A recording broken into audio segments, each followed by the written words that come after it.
Oh, hi. You're here. Good afternoon, Mr. Good Fitz. afternoon. Time for another question to be answered here at Google Chicago. It is, and my name is Brian Fitzpatrick. People call me Fitz. My name is Ben Collins-Sussman, and people call me Ben Collins-Sussman. And we're here at Google Chicago, and we've got another question on the G-Pad for today.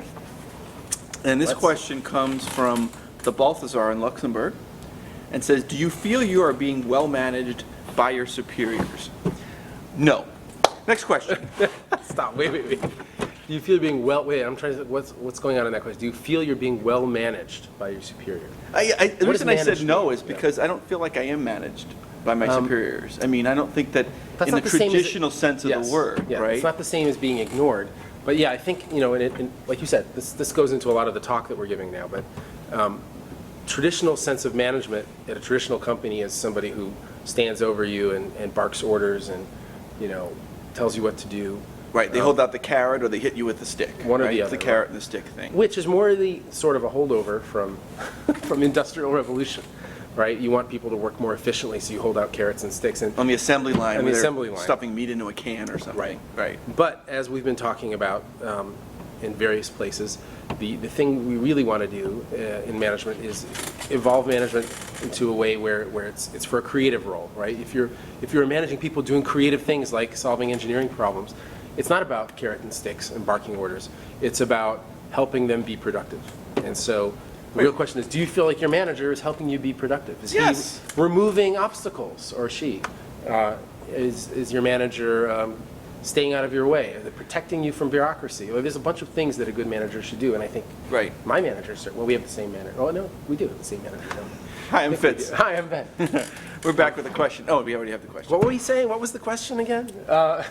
So the answer to the question really is that I think it's the wrong question to ask for Google in particular. The question would probably be more like, are your managers helping you get your job done? Are they serving you well, right? I mean, management really is a service-oriented role where your goal, like you said, remove obstacles, make sure that your people that are reporting to you are doing their career is going in the right direction for them. Right. So you do want attention from your manager in terms of, are you productive? Are you happy? Right. Are you on the career track you want? But you don't want them in your face every day. And that's certainly not the norm at all at Google. Right. This is a place where they really expect you to be self-driven and self-motivated, so that if you are the kind of person who expects to be given orders every single day and you put on your blinders and do exactly what you're told, it's going to be hard to get along. Right? When you are expected, when you get here, they treat you like an adult. They say, here you are, here are your responsibilities, see you later, right? And either you get your work done or you don't. And if you don't, there's no one's going to come and stand over your desk every day and say, are you done yet? Are you done? You don't get your work done, that's a problem. There's no time for micromanagement doesn't scale, basically. It doesn't scale. You have to hire people that know what needs to be done and can figure things out on their own and are enough of a go-getter to go out and get the next thing that needs to be done.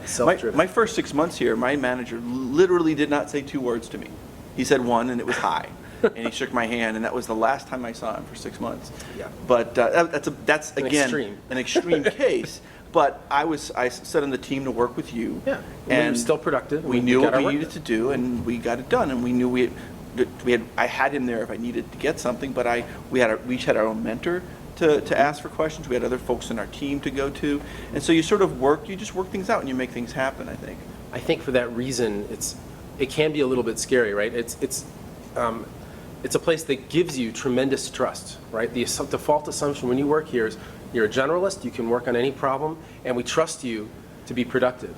And in that sense, there's no red tape, there's nothing getting in your way, and it's fantastic to have that kind of freedom and that kind of trust. Right. It feels really empowering.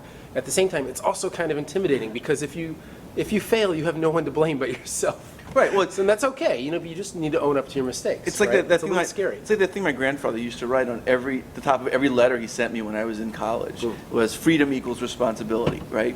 You're given a tremendous amount of freedom, but that means you have a lot of responsibility. So if something goes wrong or you just don't get any work done, you can't say, well, he didn't let me do anything or something like that. Or the bureaucracy got in my way or something, or my manager wouldn't let me do it. That's an excuse. I mean, and there are, again, extreme cases where this might happen somewhere. It's not the norm. It's rarely the norm. No. So, So yeah, I think the management culture here is pretty cool, actually. It's part of the overall culture of responsibility and trust. well, I think if it wasn't like this, neither one of us would have wanted to move into engineering management here. Right. Because who wants to sit all day and check, have you done your work yet? And I mean, if I did that, I It's would like have being somebody's mother. I would have gone into daycare, right, exactly. So, But yeah, there is not a lot of management at Google either. It's a very thin management layer. I mean, I but think in engineering, I mean, I don't know about sales. I don't know about sales. Yeah. But in engineering, I mean, it is acknowledged that some management is needed, but it's clear that there's a wariness not to create too much. Right. Right. It's really, like we said earlier, it's a very wide, flat, distributed engineering team, and there isn't a lot of command and control at all. Agree? Yeah. All right, Good. thanks a lot. Thank you. Bye.